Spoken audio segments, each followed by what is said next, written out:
A woman accusing MMA fighter Conor McGregor of raping her finally had her day in court as she took the stand to tell a jury that she was in fear for her life following this alleged assault. Nikita Hand is suing Conor McGregor and a second defendant over the attack she says happened in Dublin. We're going to unpack her testimony and her horrifying allegations against the mixed martial arts star. Welcome to Sidebar, presented by Law&Crime. I'm Jesse Weber. A woman who has accused Irish mixed martial arts star Conor McGregor of raping her in 2018 testified in an Ireland courtroom this week as part of her lawsuit against him, claiming she was so afraid for her life that she actually made her friends and family delete text messages that were related to this alleged incident. So this alleged encounter happened on December 8th, 2018, when Nikita Hand, a hairstylist, said that McGregor and another man named James Lawrence sexually assaulted her after a Christmas party. Nikita testified that she drank alcohol, she had done cocaine at this holiday get-together at her job, and then shortly after, McGregor picked her and her friend up and took them to a nearby hotel. Nikita's lawyer, John Gordon, said that Nikita and McGregor had known each other from being part of the same friend group, so they'd known each other for a while. And to her, it seemed that they were just going to, continue to the party. Nothing was going to happen. But she claims McGregor had other ideas in mind. So while in the penthouse suite of the Beacon Hotel, which is in Dublin, Nikita testified that she wasn't really comfortable being alone with McGregor, telling the jury, quote, "I tried to talk him around that I didn't want to have sex and wasn't there for anything like that. He just wasn't taking no for an answer."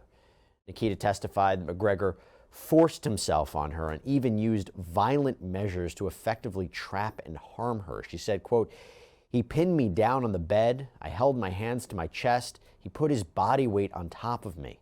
And Nikita went on to say that she bit Gregor to try to get him off of her, but she said this only made him more angry. And she told the jury that she believed that McGregor was essentially going to kill her, saying, "I couldn't move. I was staring at the bedpost, thinking about my daughter, thinking I was going to die. I thought I'd never see my daughter again."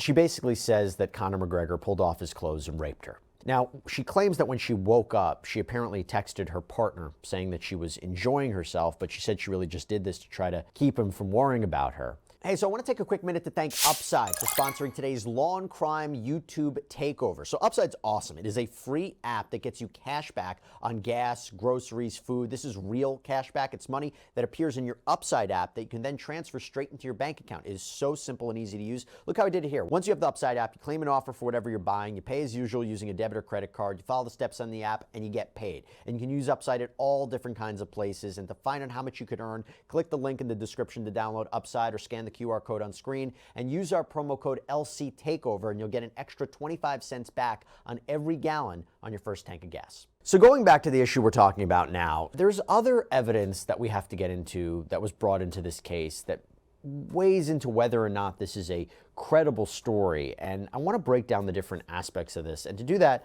I want to bring on criminal defense attorney Anthony Osso, who, by the way, served as a former prosecutor. He specialized in these kind of domestic violence situations. Anthony, it's good to see you. Thanks so much for coming on. Really appreciate it. Good to see you, Jesse. So I want to start with what Nikita says happened to her while she was at this Christmas party before this alleged sexual assault occurred, because she said that she had been drinking, that she had been doing drugs. A, how does a jury interpret that? And B, how does that affect her recollection of events? It shows the jury what type of behavior that she's engaging in. I mean, she's partying, and after one party, she's willing to go out to another party. I also think that it goes towards the credibility of her testimony based off her accurate recollection of what occurred that night. Obviously, when you mix alcohol and controlled substances, it can impair your ability to remember events as they took place. It's interesting because you can look at it two ways. Look, she's telling, I'm honest, I was drinking that night, I took drugs, but I'm telling you what happened. Other time, as opposed to, her being cross-examined and where they say, weren't you drinking that night? I mean, she owns up to it too. Sure. Actually, it's in front of a jury. Apparently one of the jurors observed someone in the audience taking photographs. So there had to be a large admonishment regarding being held in contempt of court. But back to your point, right? On the other hand, she comes clean about it, and she's upfront to the jury about her consumption that night, although I'm sure her lawyer probably knew that was a fact that they would have to lean into so that the defense couldn't pull their pants down with it on cross-examination. By the way, I am no expert in Irish law. Shocker, not an expert, but this is a civil case. It's not a criminal case. And I did a quick research on it. I think what their standard of proof is, so here in America, when we talk about beyond a reasonable doubt or preponderance of the evidence, this is something called a balance of probabilities. If anybody in our comments section is an Irish lawyer, you can correct me if I'm wrong, but I think it's a balance of probabilities. Basically, is something more probable than not? And again, I think it's pretty similar to what we have, preponderance of the evidence, which we see in civil cases, more likely than not. So walk us through, if that's the case, it's not like proof beyond a reasonable doubt, it's a lesser standard, but you still have to present sufficient evidence, right? Absolutely. I mean, I do think it's important to take into consideration because obviously the criminal prosecutions division in Ireland and Dublin took a look at this case and denied to go forward with charges, but that doesn't mean that civil action can't take place, right? So it's a different standard. Just because you don't have proof beyond a reasonable doubt doesn't mean that they might not have the civil standard of evidence needed to prove their case. No, that's a good point. And look, I want to talk now about the evidence because I want to talk about just how violent Nikita says this was. So she told the jury that she actually believed that McGregor would kill her at that moment. And when someone's in that state of fear, that much fear, how does that contribute to the way they might act in that moment, how they react, how they would even respond to that? Because it's incredibly traumatic.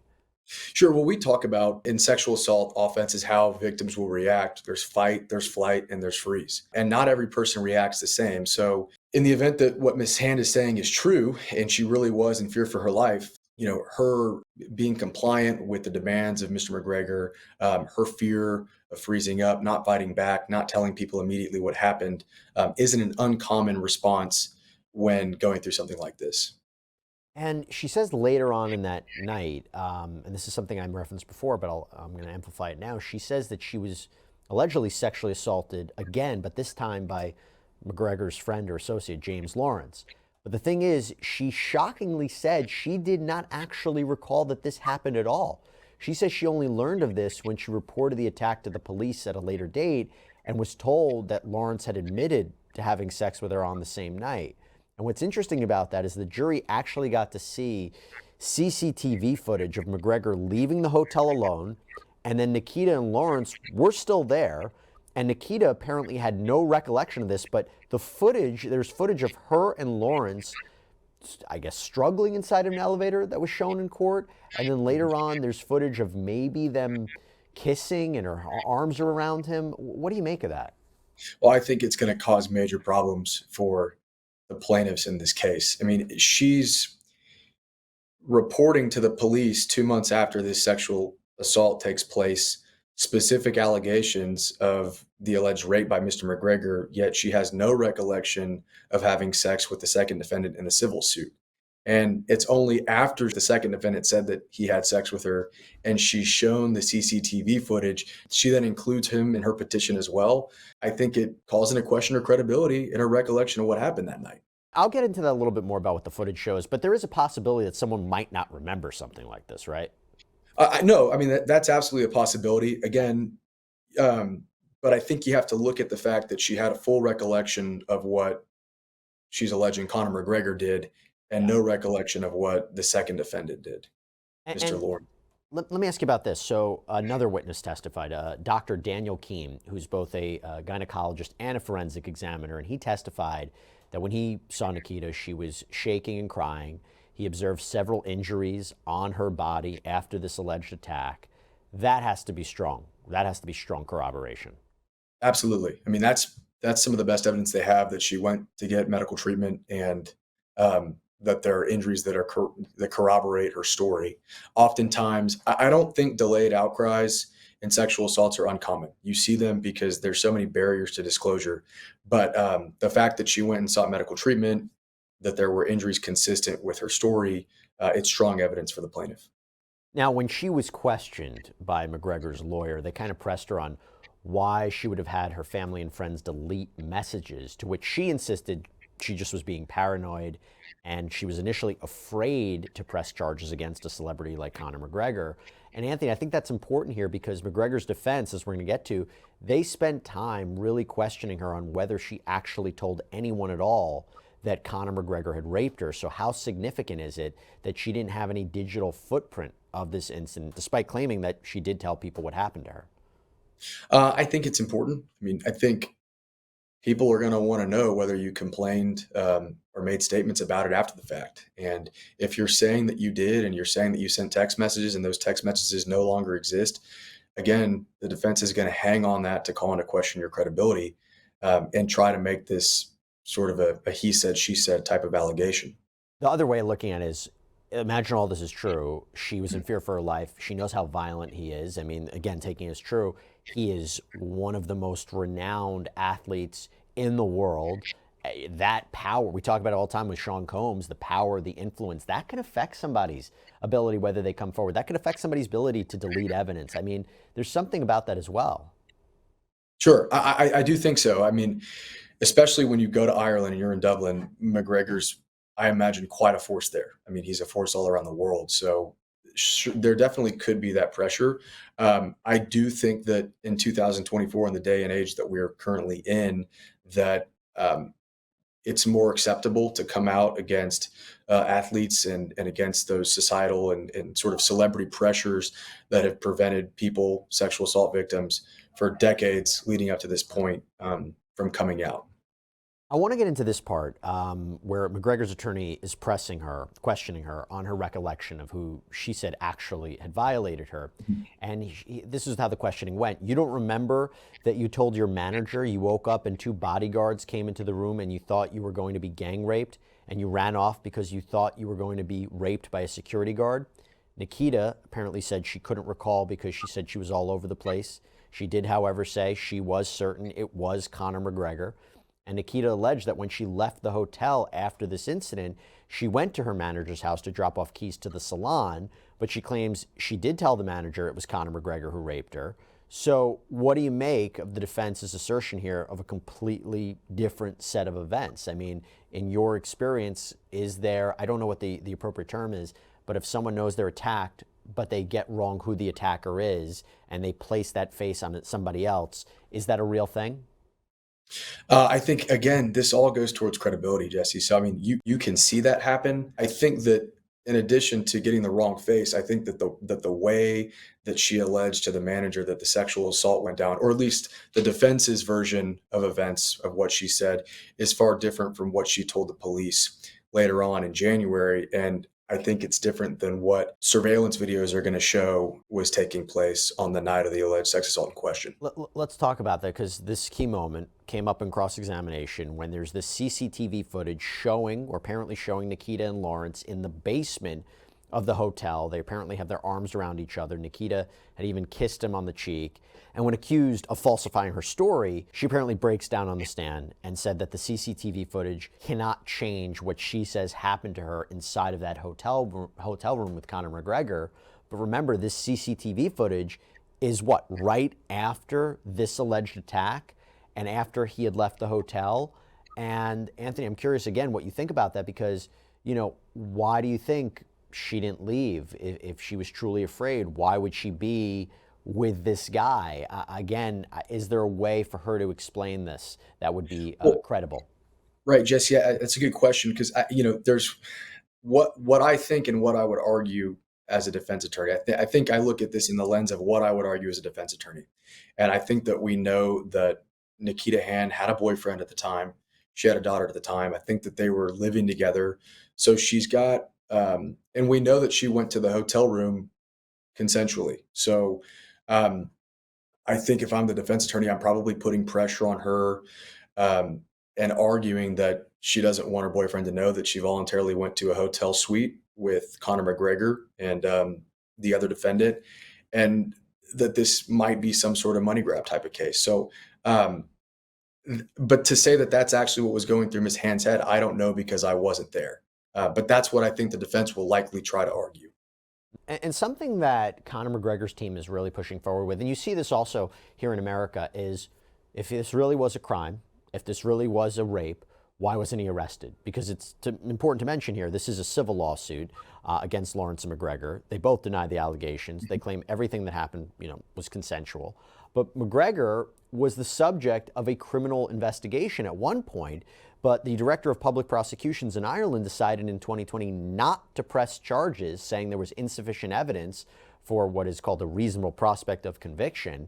But that happens here too, right? Someone could sue somebody for sexual assault even if A, criminal charges are brought and the person's acquitted, or B, no criminal charges are ever filed. Well, I think it's important to look at what is the end result of a criminal proceeding versus a civil proceeding and the standards of proof that go with them. So in the context of the United States, criminal proceedings beyond a reasonable doubt, because in the event that you're convicted with sexual assault, you could very likely go to prison.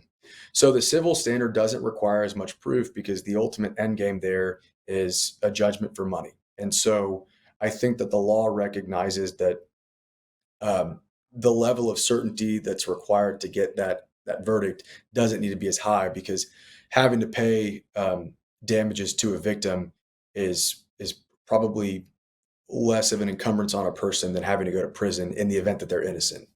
Mm. And a spokesperson for Conor McGregor also denied these allegations in an official statement, saying after an exhaustive investigation conducted by the police, which in addition to the interviews of the plaintiff included interviewing numerous sources, obtaining witness statements, examining closed circuit footage, and the cooperation of Conor McGregor, these allegations were categorically rejected. The plaintiff knows the facts contradict the assertions in this lawsuit. Mr. McGregor will dispute any claims and is confident that justice will prevail. Now, I should tell everybody that this civil suit is far from Conor McGregor's first run-in with the law. 2019, he was fined by a Dublin court for punching a man in a pub, pleaded guilty to an assault charge after video footage of the incident was playing during a court hearing. McGregor accepted full responsibility for his actions, told the judge, quote, "I assure you nothing of this nature will happen again." Earlier that same year, he faced charges for smashing a fan's phone after it was captured on video surveillance footage outside of a hotel in Miami Beach. He was charged with felony robbery and misdemeanor criminal mischief, but the charges were later dropped by the alleged victim in the case after his attorney stated that he didn't believe in the end that McGregor was actually trying to injure him or damage his property. And in 2018, you might remember this, McGregor pleaded guilty to disorderly conduct after he threw a hand truck at a bus full of UFC fighters. This was following a news conference at Brooklyn's Barclays Center. There was video that showed McGregor tossing trash cans and being prevented from throwing a barricade at a bus near a loading dock elevator. And throwing that hand truck actually caused an injury to one person inside. Following that incident, he was arrested. He pleaded guilty to a charge of disorderly conduct, but he didn't serve any jail time. He had to pay full restitution to the bus company for any damages that were suffered, as well as complete 5 days of community service and an anger management program. But Anthony, with all of these past examples that I just mentioned, and now this civil trial, how damaging is all of this to his career, his reputation, his livelihood? You know, I don't think it is damaging. I think that Conor McGregor has sort of figured out how to monetize the trouble that he gets in. It's like every year he becomes more and more famous. It's kind of like Trump with indictments. He learns how to make his position better with them. And he's a cage fighter. So I think that the public expects that occasionally he'll be a hothead. I do think a sexual assault, a finding in this case could affect him though, because it's different than sort of violent, crazy behavior. It's sexually violent, crazy behavior. And there's a lot less tolerance for that. That being said, I don't think evidence of those prior actions are probably going to come into court. But again, this could affect his reputation in the public eye. And also, you're talking about an alleged sexual assault, not from 20 years ago or 30 years ago. You're talking about something from only a few years ago. So there is that kind of recency aspect to it as well. But look, I mean, talking about Conor McGregor, he's so well known. At the height of his career, he held 2 title championships in the featherweight and lightweight divisions. I don't think he's fought in the UFC since 2021, but obviously something like this doesn't help. And his civil case here is expected to continue over the next 2 weeks. So we'll see which way it goes. But Anthony Osso, thank you so much for coming on. Appreciate it, and appreciate you breaking down Irish law with me. All right, everybody, that's all we have for you right now here on Sidebar. Thank you so much for joining us. And as always, please subscribe on Apple Podcasts, Spotify, YouTube, wherever you get your podcasts. I'm Jesse Weber. I'll speak to you next time.